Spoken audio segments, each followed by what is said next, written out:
নমস্কার, সকলকে স্বাগত জানাচ্ছি প্রেতকথার সম্পূর্ণ নতুন একটি এপিসোডে।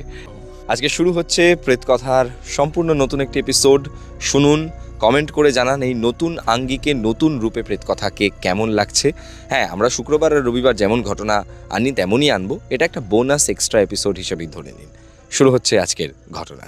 শুনছেন তানভীর নিউটন ভাইয়ের ঘটনা প্রেতকথার সম্পূর্ণ স্পেশাল একটি এপিসোডে। আশা করছি সকলে খুব ভালো এবং সুস্থ আছো। আমি তানভীর নিউটন অভি ঘটনাটি লিখছি কলকাতার পাটুলিতে বসে।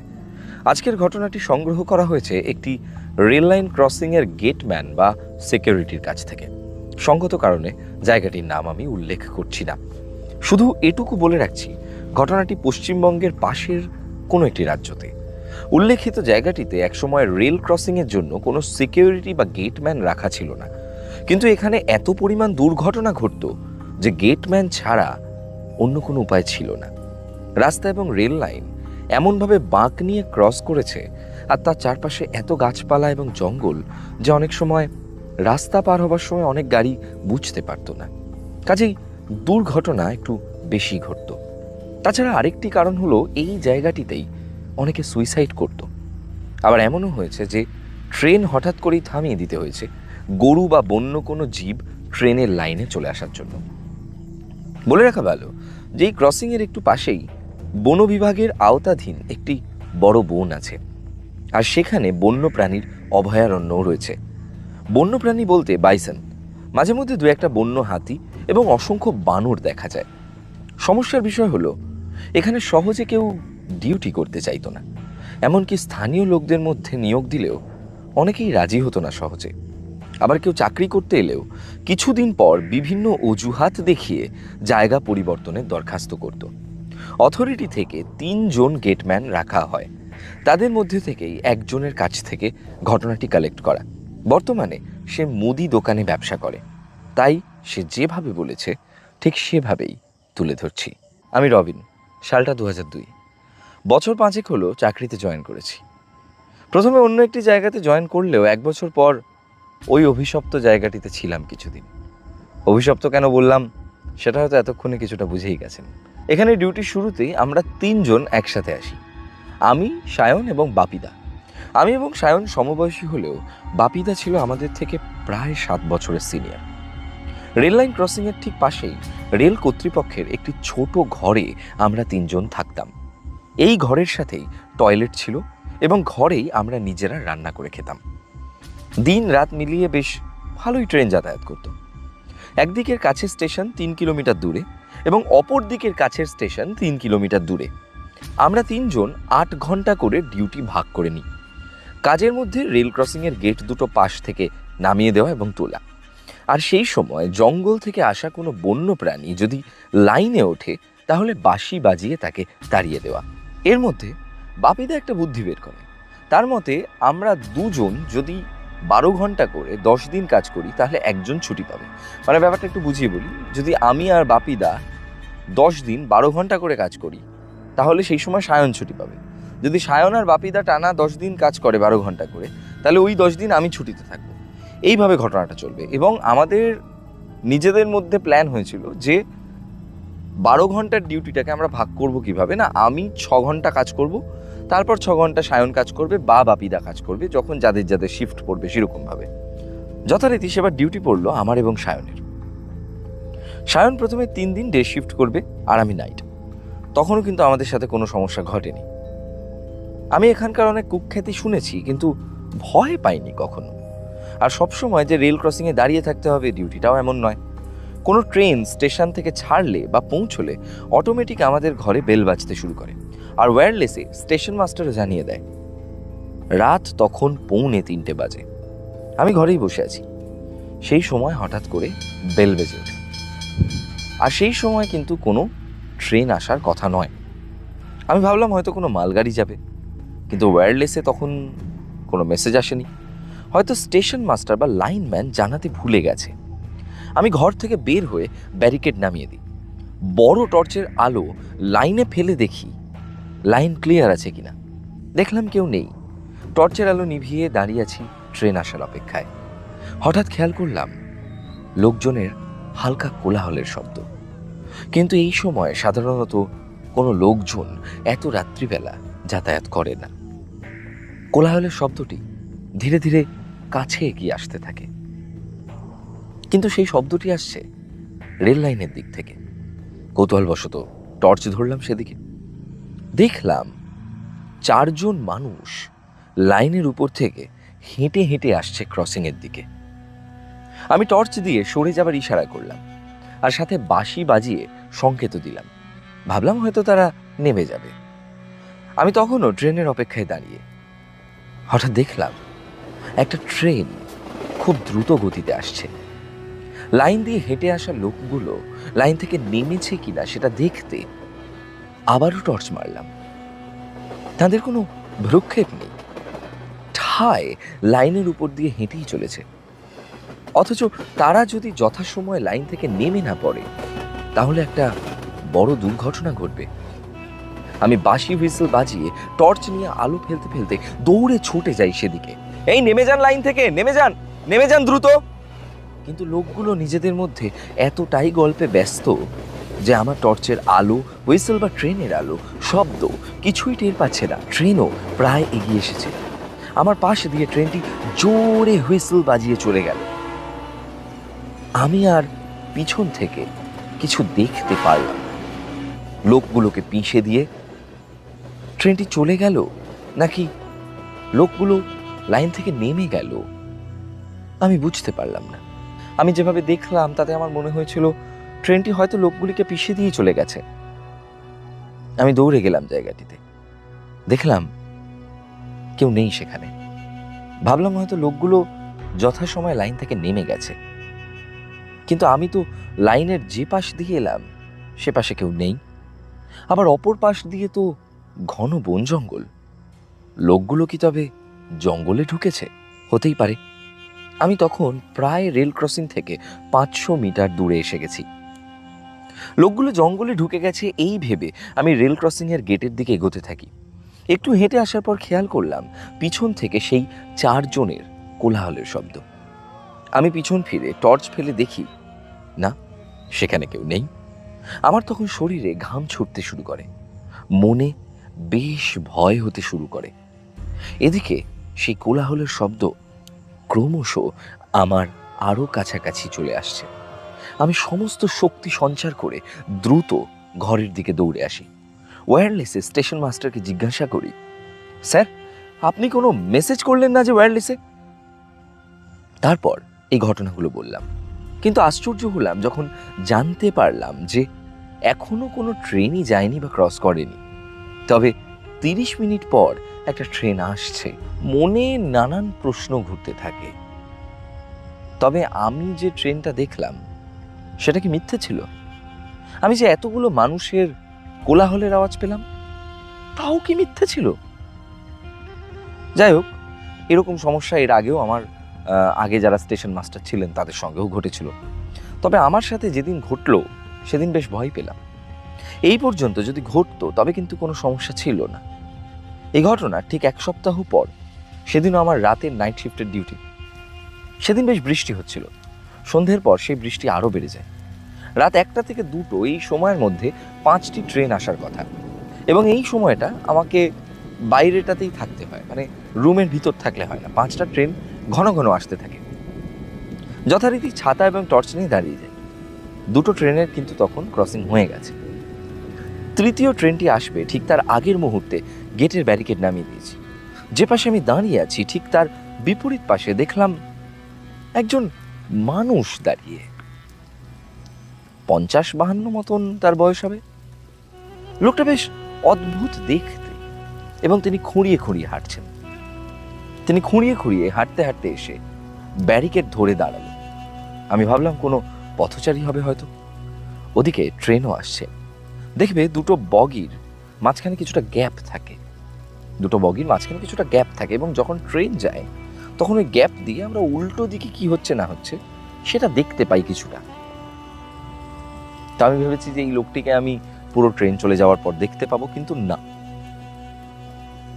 ট্রেন যাচ্ছে, 4 থেকে 5টা বগি বেরিয়েছে।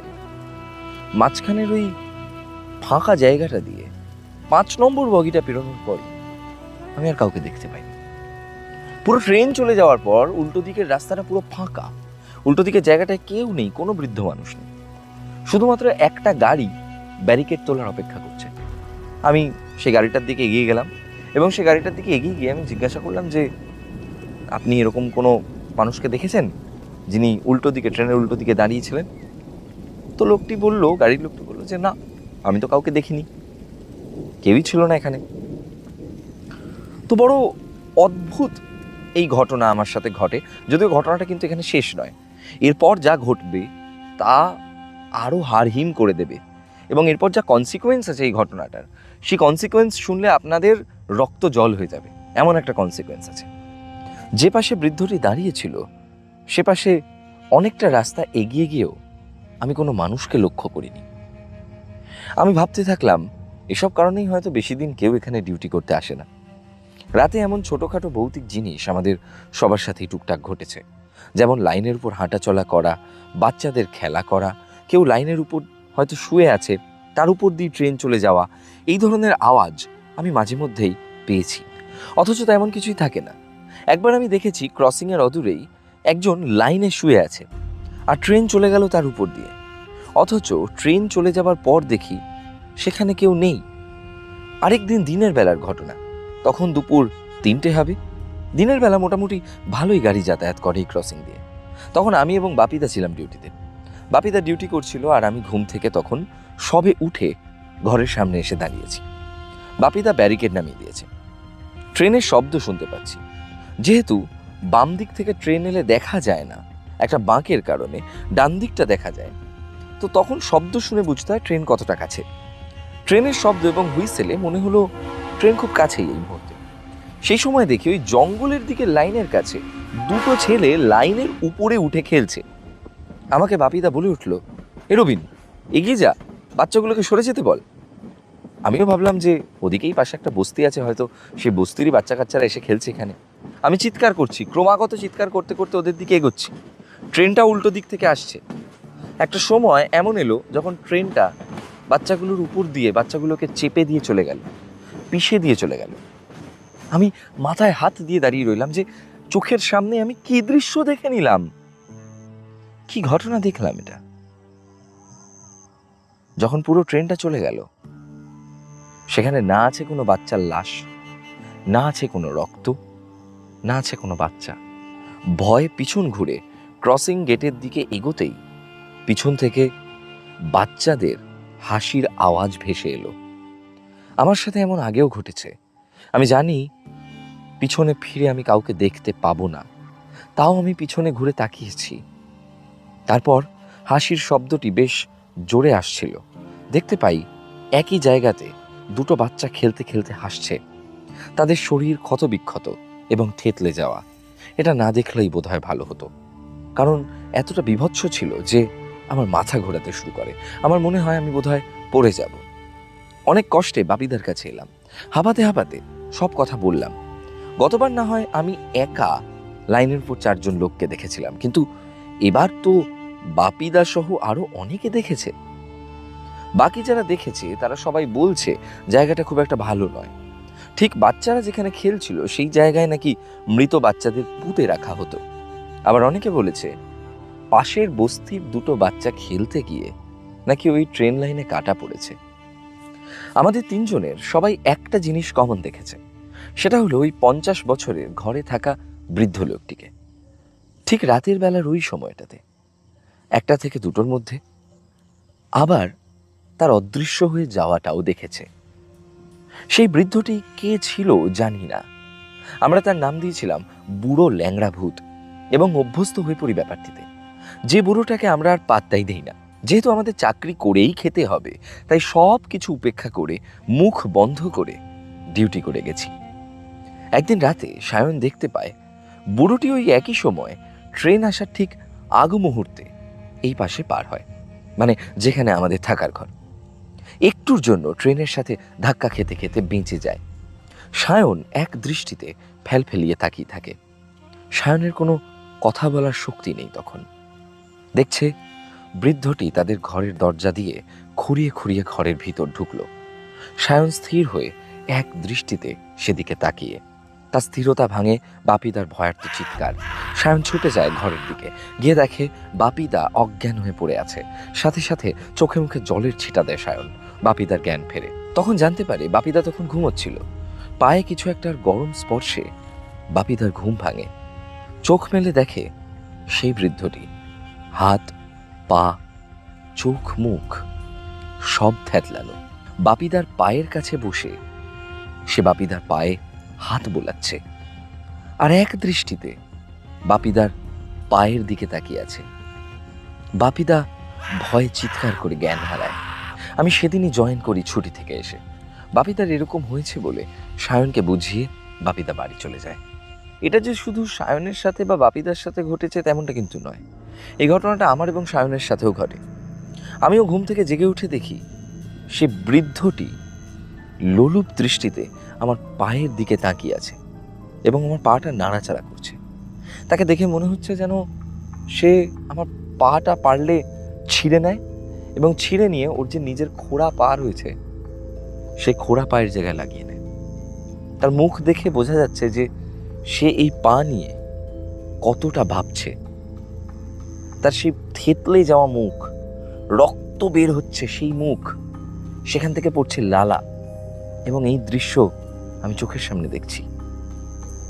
আমি চিৎকার করতে পারছি না। আমার পুরো শরীর যেন জড় পদার্থে পরিণত হয়। আমি ঠিক বোঝাতে পারছি না যে আমি বেঁচে আছি নাকি আমি মরে গেছি। তারপর আমার দৃষ্টি ধীরে ধীরে অন্ধকার হতে থাকে। আমি সম্ভবত জ্ঞান হারিয়ে ফেলি। ঠিক তারপর দিন রাতে আমি ডিউটি করছি। সিগন্যাল বাজতে থাকে। হাতে থাকা ওয়্যারলেসে বার্তা আসে অ্যালার্ট থাকার। সময় তখন রাত 1টা পড়েছে। তখন বেশ শীত পড়েছে। সায়ন সেদিন আমার সাথে ছিল, যেহেতু তার আগের দিনই আমার সাথে এমন একটা ঘটনা ঘটেছে, তাই জন্য সায়ন বলছে যে চল আমি তোর সাথে থাকবো আজকের রাতটা, অসুবিধা নেই, আমি একটু ঘুমিয়ে চলে আসবো, তারপর একসাথে থাকবো। এমন বন্ধু বান্ধব পেলে ভালোই লাগে। সায়ন এসছে, গল্প গুজব করে রাতটা কেটে যাবে। তো আমি এবং সায়ন দুজনেই ব্যারিকেড তোলা নামানোর জন্য চেইন পুলির কাছে বসে রয়েছি। সায়ন একটা বিড়ি ধরিয়েছে এবং পিছন ফিরে বসে আছে এবং আমি ব্যারিকেড নামিয়েছি। দেখতে পাই অপরদিকে সেই বৃদ্ধটি এসে দাঁড়ান। তার ঠিক পাশে আরেকজন মানুষ এসে দাঁড়ালেন। তিনি আমার বাবা। বাবাকে দেখে আমার সমস্ত পৃথিবী যেন ঘুরে গেল। আমি তখন যেন আর নিজের মধ্যে নেই। আমি যে চিৎকার করে সায়নকে ডাকবো সেটাও পারছি না। উল্টো দিক থেকে ট্রেন আসছে। ট্রেনের আলো এসে পড়ছে বাবার উপর। বাবাও ট্রেন লাইনটা ক্রস করছে, উল্টো দিকে যে বন জঙ্গল সেদিকে যাওয়ার চেষ্টা করছে। কেন চেষ্টা করছে আমি জানি না। আমি তখন একটা অদ্ভুত মোহের মধ্যে, আমি তখন একটা অদ্ভুত দুনিয়াতে। ট্রেন অনেক কাছে চলে এসেছে। আমি চিৎকার করে উঠেছি বাবা। ঠিক সেই সময় সায়ন আমাকে পিছন থেকে একটা ধাক্কা মারে। আমি পড়ে যাই লাইন থেকে ছিটকে। আমার গা এবং একটা পা লাইনের বাইরে থাকে, আরেকটা পা থাকে লাইনের উপর। আমি তখন দেখছি ট্রেন খুব সামনে চলে এসেছে। ট্রেনের আলো এসে পড়ছে আমার গায়ে। শেষবারের মতন আমি আমার পাটাকে দেখতে পেলাম। এরপর ট্রেনটি চলে গেল আমার পায়ের উপর দিয়ে। যখন জ্ঞান ফিরল তখন আমি হাসপাতালে। খেয়াল করলাম আমার একটা পা নেই। সায়নের থেকে জানতে পারি সে আমার বাবা ডাক শুনে পিছন ফিরে দেখতে পায় আমি রেল লাইন ক্রস করছি, আর ট্রেনও তখন কাছে চলে এসছে। সায়ন যদি বুদ্ধি করে তখন ধাক্কাটা না দিত তাহলে হয়তো আমি আজ বেঁচে থাকতাম না। সায়ন আরও বলল সেখানে নাকি কেউ ছিল না। আমার বাবা তো দূরের কথা, কোনো বৃদ্ধ মানুষও সেই লাইনের কাছাকাছি ছিল না। সে অবস্থায় ওয়্যারলেসের সমস্ত বিষয় স্টেশন মাস্টারদের জানানো হয়। অ্যাম্বুলেন্সে করে আমাকে নিয়ে যাওয়া হয় হাসপাতালে। পরে শুনেছি সেখানে সত্যি সত্যি বাচ্চাদেরকে পুঁতে রাখার জায়গা ছিল। তার উপর দিয়ে রেল লাইনটি হয়, আর অনেক দুর্ঘটনাও ঘটে। সেই যে একটা ট্রেন দেখেছিলাম, সেই ট্রেনটি নাকি এখানেই লাইনচ্যুত হয়েছিল। অনেকজন আহত এবং নিহত হয়েছিল। সেই ট্রেনটিকে নাকি অনেকেই দেখতে পেত। আমি মন্ত্রমুগ্ধের মতো রবিনের কথাগুলো শুনছিলাম।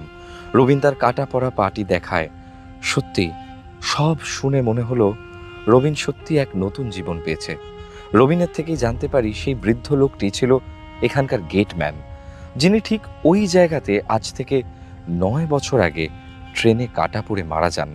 কিন্তু কিভাবে কাটা পড়েন সেটা জানা যায়নি, কারণ তখন একজন করে গেটম্যান রাখা হতো। বৃদ্ধটি নাকি ছোটবেলায় গাছ থেকে পড়ে পা ভেঙে গিয়ে খুঁড়িয়ে হাঁটত। প্রতিবন্ধী বিবেচনায় সেই চাকরিটি পেয়েছিল। তবে কি সেই বৃদ্ধটি রবিনের পা নাড়াচাড়া করে লোলুপ দৃষ্টিতে তাকিয়েছিল বলেই রবিনের পাটা চলে যায়? বাপিদা কি তবে বাড়ি চলে যাওয়ার জন্যই বেঁচে যায়? প্রশ্ন রেখে গেলাম সবার কাছে। হয়তো বৃদ্ধটি ছোটবেলায় পা ভেঙে খুব হতাশাগ্রস্ত ছিল, অপঘাতে মৃত্যু হওয়ায় হয়তো সেই বাসনা পূরণ করতেই সে সব করছে। আরও জানতে পারলাম যে এই লাইনটা এখন বাতিল করে ওই যে বাঁকটা রয়েছে, ওই বাঁকের জায়গায় একটা নতুন লাইন স্থাপন করা হয়েছে এবং সেই বাঁকটাকে এখন সোজা করা হয়েছে। আর সেই পুরনো লাইনে নাকি এখনো রাত্রিবেলা মাঝে মাঝে সেই ট্রেনটাকে দেখা যায়, স্থানীয় লোকরা বলেন। এবং সেই বুড়োটিকেও নাকি অনেকে ওই রাস্তায় দেখেছেন। তারপর নতুন লাইন হবার পর থেকে সেখানে আর কোনো বিশেষ দুর্ঘটনা ঘটেনি। এই ছিল আমার ঘটনা। আমি সবসময় তোমাদের ভালোবাসা মাখা কমেন্টের প্রত্যাশী। কেমন লেগেছে ঘটনাটি অবশ্যই জানিও। নতুন আঙ্গিকে প্রেতকথার পরিবেশন কেমন লাগছে জানিও। আসছে আমার নতুন অডিও সিনেমা, চোখ রেখো প্রেতকথা চ্যানেলে। ভালো থেকো, সুস্থ থেকো। কেমন লাগলো আপনাদের এই ঘটনাটি অবশ্যই কমেন্ট করে জানাবেন। এই ঘটনাটি পাঠিয়েছেন তানভীর নিউটন ভাই, এবং আজকের এই ঘটনাটি আপনাদেরকে একদম নতুন আঙ্গিকে শুনিয়ে আমার কিন্তু খুব মজা লাগলো। হালকা হালকা শীত পড়েছে এবং এই মুহূর্তে আমি রয়েছি গঙ্গাবিতান হোমস্টেতে। গঙ্গাবিতান হোমস্টেতে এসে এখানে এত ভালো লাগছে, আমি কি বলবো। আমার ঠিক সামনে এখানে গঙ্গা, এখন যদিও অন্ধকার হয়ে গেছে এবং খুবই নিস্তব্ধ পরিবেশ। একটু দূরে কীর্তন হচ্ছে কোথাও একটা, এবং এই পরিবেশটাও খুব সুন্দর, খুব সুন্দর করে এই রিসর্টটি সাজানো। এবং আমি আপনাদেরকেও বলবো, যদি আপনারাও কখনো আসতে চান এখানে, তাহলে ডেফিনেটলি গঙ্গাবিতান রিসর্টে আসতে পারেন। এটি উলুবেড়িয়াতে অবস্থিত এবং আমি নাম্বার দিয়ে দেবো আমার ডেসক্রিপশন সেকশনে। সেখান থেকে আপনারা কিন্তু আপনাদের কোনো উইকেন্ড আপনার বন্ধু বান্ধবদের সঙ্গে অথবা আপনার ফ্যামিলির সঙ্গে এসে কিন্তু কাটাতেই পারেন। আমি আজকের মতো এপিসোড এখানে শেষ করছি। কেমন লাগলো এই নতুন আঙ্গিকে প্রেত কথা অবশ্যই কমেন্ট করে জানাবেন, এবং আপনারা যদি চান তাহলে আমরা আরও এরকম ট্রাভেল করতে করতে কিন্তু আপনাদেরকে প্রেত কথা শোনাবো, নতুন নতুন ঘটনা শোনাবো। আজকের মতো আমি যাই আমার রুমে, এবং রুমে গিয়ে এখন আমি, তানভীর ভাই, প্রিয়াঙ্কা, কৌশিক, আমরা সবাই মিলে একটু নিজস্ব সময় কাটাবো। আশা করছি ততক্ষণ আপনারাও অপেক্ষা করবেন প্রেত কথার আমাদের জেনারেল এপিসোডগুলির জন্য। অবশ্যই শুনতে থাকুন প্রেত কথা প্রত্যেক শুক্রবার এবং রবিবার ঠিক রাত 10টার সময় প্রেত কথার অফিসিয়াল ইউটিউব চ্যানেল, এবং রাত 11টার সময় স্পটিফাইতে প্রেত কথার এপিসোড শোনানো হয়। এখানে গল্প নয়, ঘটনা শোনানো হয়।